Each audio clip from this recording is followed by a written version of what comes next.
বিশ্বকাপ নিয়ে বিতর্ক যখন তুঙ্গে তখন নিজেদের অনেকটা আড়ালে রেখেই প্রস্তুতি সারছে নিউজিল্যান্ড।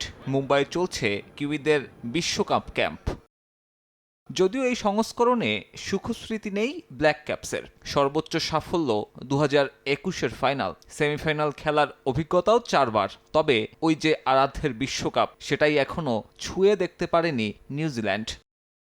তবে এবার তাদের আত্মবিশ্বাস যোগাচ্ছে শক্তিশালী স্পিন বোলিং ডিপার্টমেন্ট। 5 স্পিনার ইশ সোধি আর মিচেল স্যান্টনারের বিশ্বকাপ অভিষেক ঘটেছিল এই ভারতেই 10 বছর আগে। এবারের আসরেও কিউইদের ভাগ্য নির্ধারণ করবেন এই দুজন।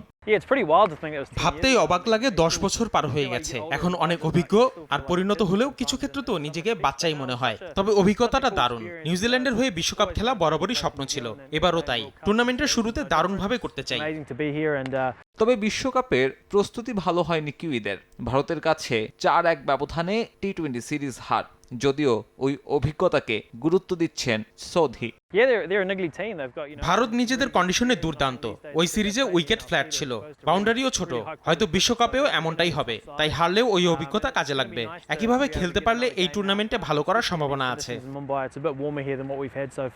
গ্রুপ ডিতে কিউইদের পরীক্ষা শুরু আফগানিস্তান ম্যাচ দিয়ে। দুই দলেরই মূল শক্তিটা স্পিন বিভাগে। সোধি চান জয় দিয়ে আসর শুরু করুক তার দল নিউজিল্যান্ড।